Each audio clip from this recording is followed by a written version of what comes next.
ரொம்பவே எளிதாக ஒரு இண்டெக்ஸ் ஃபண்டில் முதலீடு பண்ணிட்டாலே போதும், நிம்மதியான ரிட்டர்ன்ஸ் வந்துட்டுருக்கும். இப்படியான எண்ணம் உங்களுக்கு இருக்கிறா? வணக்கம் and welcome to financial freedom Tamil. நம்ம சேனலில் தொடர்ந்து இன்வெஸ்ட்மெண்ட்ஸ் பற்றி பயனுள்ள தகவலில் பகிர்ந்துட்டுருக்கோம். நம்ம சேனலை சப்ஸ்கிரைப் பண்ணிக்கோங்க, அந்த பெல் நோட்டிஃபிகேஷனை தட்டிட்டு உங்கள் ஃப்ரெண்ட்ஸுக்கும் ரெக்கமெண்ட் பண்ணுங்கள். இப்போது இன்வெஸ்ட்மெண்ட் அப்படிங்கிறது இண்டெக்ஸ் ஃபண்டில் மட்டுமே பண்ணால் போதுமா? முதல்ல இப்போ இண்டெக்ஸ் ஃபண்டு அப்படின்னா என்ன அப்படிங்கிறத தெரிஞ்சுக்குவோம். இப்போது மார்க்கெட் இண்டெக்ஸ் ஒன்று இருக்குது. இப்போ நிஃப்டி 50, சென்செக்ஸ் இந்த மாதிரியான இண்டெக்ஸ் இருக்குது. அதில் இருக்கக்கூடிய பங்குகளில் அதே விகிதாச்சாரத்தில் முதலீடு பண்ணக்கூடிய ஃபண்டுகள் தான் இண்டெக்ஸ் ஃபண்டுகள். அப்போ நல்லா பாருங்கள், இதில் ஒரு ஃபண்ட் மேனேஜருக்கு பெருசாக எதுவும் வேலை இல்லை. அவர் எதுவும் ஆராய்ச்சி பண்ணி சரியான முடிவுகளை எடுக்க வேண்டியதில்லை. இப்போ இதுக்கு மாற்றாக அந்த ஃபண்ட் மேனேஜர் ரிசர்ச் பண்ணி சரியான ஃபண்டுகளை தேர்ந்தெடுத்து அதில் எப்போ முதலீடு செய்யணும், எப்போ அந்த முதலீட்டை நம்ம வெளியே வரணும் அப்படிங்கிற முடிவுகள்லாம் எடுக்கிறாருன்னா அதை ஆக்டிவ் ஃபண்டு அப்படின்னு சொல்லுவோம்.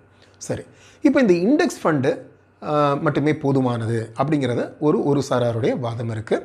அவங்க அதுக்காக வைக்கக்கூடிய வாதங்கள் என்ன அப்படின்னா, 2 வாதங்கள் அவங்க வைப்பாங்க.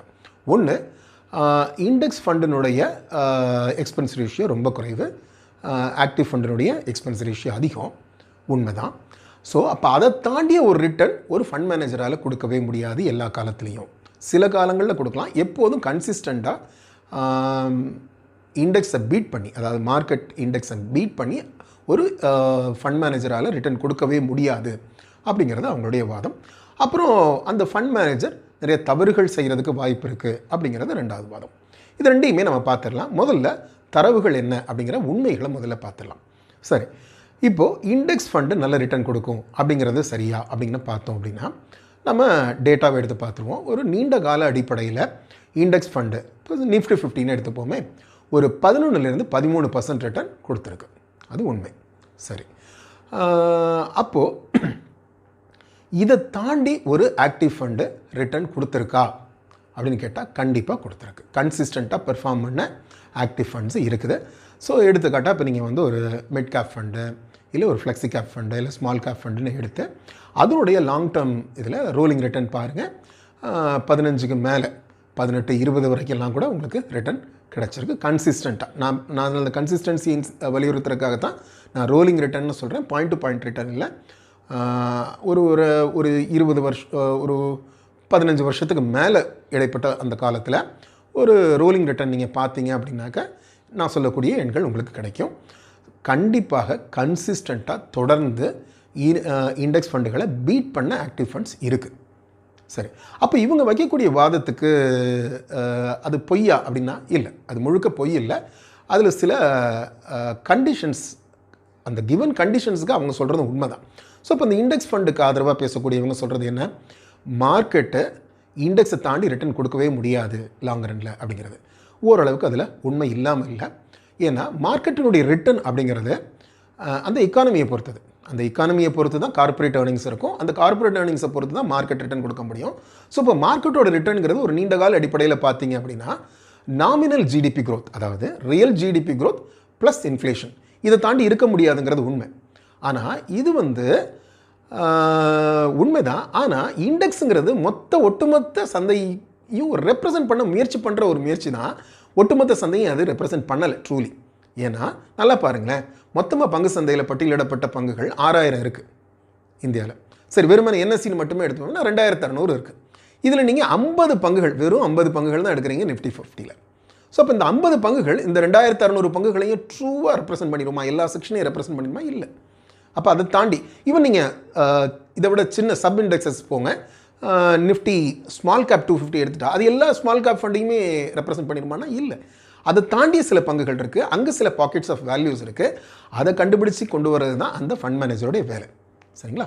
ஸோ இப்போ இவங்க இந்த தகவல்கள் சொல்கிறது, அதே மாதிரி இந்த எக்ஸ்பென்ஸ் ரேஷியோ, இப்போ இந்த எக்ஸ்பென்ஸ் ரேஷியோங்கிற தகவல் உண்மை தான்.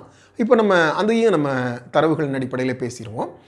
இப்போது இந்தியாவில் பார்த்தீங்கன்னா ஒரு இண்டெக்ஸ் ஃபண்டினுடைய எக்ஸ்பென்ஸ் ரேஷியோங்கிறது ஒரு 0.3, 0.2, 0.3 இப்போ அந்த ரேஞ்சில் இருக்கும். பட் அதே இது நீங்கள் ஒரு ஆக்டிவ் ஃபண்ட்ஸினுடைய எக்ஸ்பென்ஸ் ரேஷியோ அப்படின்னு பார்த்தீங்கன்னா ஒரு 1.5க்கு மேலே இருக்கும். அதுவும் புதுசாக உள்ள ஃபண்டு, ஏஎம்ஸ் அதிகமாக இல்லாத ஃபண்டுன்னு பார்த்தீங்கன்னா 2 வரைக்கும் கூட போக முடியும், 2% வரைக்கும் கூட போக முடியும். ஆனால் இவங்க சொல்லக்கூடிய வாதம் அப்படிங்கிறது பெரும்பாலும் ஒரு டெவலப்டு மார்க்கெட்ஸில் இருக்கக்கூடிய எக்ஸ்பென்ஸ் ரேஷியோவை எடுத்துகிட்டு வந்து அவங்க பேசுகிறாங்க. இப்போ நீங்கள் ஒரு அமெரிக்கா மாதிரி யூஎஸ் மாதிரியான ஒரு டெவலப்டு மார்க்கெட்ஸ் எடுத்துக்கிட்டிங்கன்னா அங்கே அந்த மேனேஜ் ஃபண்ட்ஸுக்கான எக்ஸ்பென்ஸுங்கிறது ரொம்ப ரொம்ப அதிகம். அங்கே நீங்கள் பார்க்கும்போது நீங்கள் இண்டெக்ஸ் ஃபண்டுங்கிறது ரொம்பவே நல்லதாக இருக்கும். ஏன்னா இதில் எக்ஸ்பென்ஸ் ரேஷியோ அதிகமாக இருக்கா. இந்தியாவில் அந்த அளவுக்கு ஒரு பெரிய வித்தியாசம் இல்லைங்கிறது தான் உண்மை. ஏற்கனவே அந்த ரிட்டர்ன்ஸை பற்றி நான் தரவுகளை கொடுத்துட்டேன், நீங்களும் அதை சரி பார்த்துக்கலாம். அப்புறம் இன்னொன்று சொல்லுவாங்க, இல்லை இந்த ஃபண்ட் மேனேஜர்ஸ் வந்து தவறான முடிவுகள் எடுக்கிறாங்க, தவறான நிறுவனங்களில் முதலீடு செய்கிறாங்க, அதுக்கு ஏதாவது ஒரு வெஸ்டட் இன்ட்ரெஸ்ட் உள்நோக்கம் கூட அவங்களுக்கு இருக்கலாம் அப்படிங்கிறது இன்னொரு பார்வை. தவறுகளே நடக்கலை அப்படின்னா நான் இப்போ ஆர்கியூ பண்ண முடியாது. ஆனால் நம்ம அந்த தவறுகளை எப்படி நம்ம கணிக்கிறோம்? இப்போது ஒரு கம்பெனி கிராஷ் ஆகிடுச்சு, அந்த கம்பெனி கிராஷ் ஆனவனை பார்த்தியா, இதில் இந்தந்த ஏஎம்சிலாம் பணம் போட்டு வச்சுருக்கான், நம்ம காசு எடுத்து அவன் வந்து ரிஸ்க் எடுத்திருக்கான், விளையாண்டுருக்கான் அப்படின்னு. இது ரொம்ப ஒரு பொதுப்படையான ஒன்று. நீங்கள் அந்த நிறுவனங்கள் கிராஷான நிறுவனங்களில் அவங்க பொசிஷன் வச்சுருந்தாங்கங்கிறது உண்மை தான், அது டேட்டா. ஆனால் உங்கள்கிட்ட எந்த தகவல் இல்லை அப்படின்னா அவங்க எப்போ அதில் என்ட்ரானாங்க, என்ன விலைக்கு என்ட்ரானாங்க, எப்போ அதுலேருந்து பார்ஷியல் எக்ஸிட் எடுத்தாங்க, இந்த தகவல்கள் நம்மள்கிட்ட அக்யூரேட்டாக இல்லை. பெரும்பாலான ஏஎம்சிஸு அவங்க ஒரு ப்ரீ பிளேஸ்மெண்ட்டில், ப்ரைவேட் பிளேஸ்மெண்ட்டில் ஐபிஓக்கு முன்னாடியே அவங்க இதாக இருக்க வாய்ப்பு இருக்குது. இல்லை ஒரு QIP முறையில் சந்தை விலையை விட குறைவான விலைக்கு அவங்க வாங்கியிருக்க வாய்ப்புகள் இருக்குது. அப்புறம் அதே போல் அவங்க எங்கெங்கெல்லாம் ப்ராஃபிட் புக் பண்ணணுமோ அதை அவங்க ஆக்டிவாக பண்ணியிருக்கவும் வாய்ப்புகள் இருக்குது. ஸோ அதனால் இது பொதுவாக வந்து ஒரு ஃபண்ட் மேனேஜர்ஸ் திறமை இல்லாதவங்கன்னோ அப்படிலாம் சொல்லிட முடியாது. ஏன்னா ஃபண்ட் மேனேஜர்ஸ் திறமை இல்லாதவர்களாக இருந்தாங்கன்னா அவங்களால இந்த இண்டெக்ஸை தாண்டி ஒரு ஆல்ஃபா ரிட்டர்ன் கொடுக்க முடியல அப்படின்னா அவங்க வேலையிலே தொடர முடியாது இல்லைங்களா? அதுக்கு எந்த நியாயமும் இல்லை. சரி, ரைட். அப்போது இப்போ அவங்க தொடர்ந்து சொல்லக்கூடிய ஒரு வாதம், இண்டெக்ஸ் ஃபண்டை ஒரு ஆக்டிவ் ஃபண்டால் பீட் பண்ணவே முடியாது கன்சிஸ்டண்ட்டாக அப்படின்னு சொன்னாங்கன்னா இதில் உண்மையே இல்லை அப்படின்னு நாம் மறுக்க முடியாது. அதில் ஒரு பகுதி உண்மை இருக்குது. எந்த மாதிரியான ஃபண்டுகள் அப்படிங்கிறது இருக்குது. இப்போ நான் ஏற்கனவே சொன்னேன் உங்களுக்கு எடுத்துக்காட்டால், ஒரு ஃப்ளெக்ஸி கேப்போ ஒரு மிட் கேப்போ இந்த மாதிரியான ஃபண்டுகள் எடுத்துகிட்டு பார்த்தீங்க அப்படின்னாக்கா அதனுடைய ரிட்டர்ன் கன்சிஸ்டண்ட்டாக இண்டெக்ஸுக்கு மேலே இருந்திருக்கு அப்படிங்கிறது டேட்டா இருக்குது, ஹிஸ்ட்ரி, ரைட்டுங்களா? ஆனால் இதே சமயத்தில் நீங்கள் ஒரு செக்டாரல் ஃபண்டோ ஒரு தீமேட்டிக் ஃபண்டோ எடுத்துக்கிட்டிங்கன்னா அது வந்து எல்லா சமயத்துலையும் இண்டெக்ஸை பீட் பண்ணுங்கிறது வாய்ப்பு இல்லை. ஏன்னா அதனுடைய இயல்பே அதுதான்.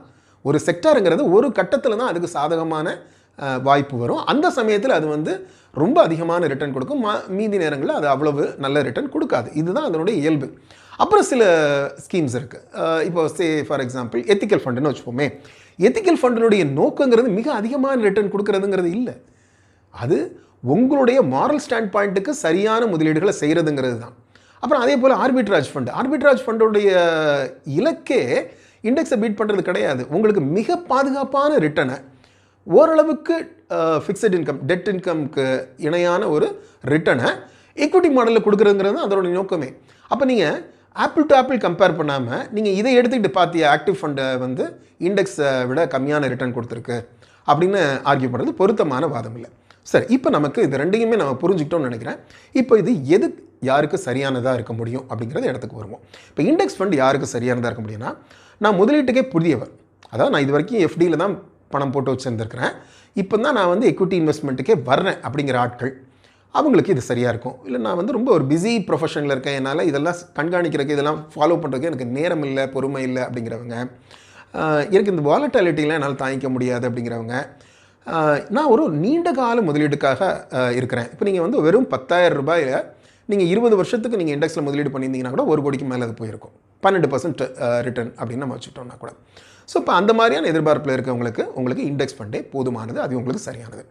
அப்போ ஆக்டிவ் ஃபண்ட் யாருக்கானது அப்படின்னா, எனக்கு இன்னும் கூட அதிகமான ரிட்டர்ன் வேணும், எனக்கு இண்டெக்ஸை தாண்டிய ஒரு ரிட்டர்ன் வேணும் அப்படின்னு நினைக்கிறவங்க, என்னால் ஒரு ஷார்ட் டேர்ம் வாலட்டிலிட்டியை தாங்கிக்க முடியும் அப்படிங்கிறவங்க, அப்புறம் என்னால் ஒரு சரியான ஸ்கீமை மியூச்சுவல் ஃபண்ட் ஸ்கீமை ஆராய்ந்து அதுக்கான நாலேஜும் எனக்கு இருக்குது, அந்த எஃபர்ட்டும் என்னால் பண்ண முடியும் அப்படிங்கிறவங்க, இல்லை எனக்கு ஒரு சரியான அட்வைசர் இருக்கிறாரு, எனக்கு ஒரு இன்வெஸ்ட்மெண்ட் அட்வைசர் ஒருத்தர் இருக்கிறாரு, இல்லை ஒரு மியூச்சுவல் ஃபண்ட் டிஸ்ட்ரிபியூட்டர் எனக்கு கைட் பண்ணுறாரு, அவரோட உதவியோடு என்னால் சரியான மியூச்சுவல் ஃபண்டுகளை ஸ்கீம்ஸை என்னால் தேர்ந்தெடுக்க முடியும் அப்படிங்கிறவங்க எல்லாருக்கும் இந்த ஆக்டிவ் ஃபண்ட் தான் சரியான முறையாக இருக்கும். இந்த வீடியோ உங்களுக்கு பயனுள்ளதாக இருந்திருக்கும் அப்படின்னு நம்புகிறேன். உங்களுக்கு தனிப்பட்ட முறையில் உங்களுக்கு பர்சனல் ஃபினான்ஸுக்கான ஆலோசனைகள் தேவை அப்படின்னாலும் நீங்கள் இங்கே அணுகலாம். இந்த வீடியோவை உங்கள் ஃப்ரெண்ட்ஸோடையும் ஷேர் பண்ணிக்கோங்க. நன்றி.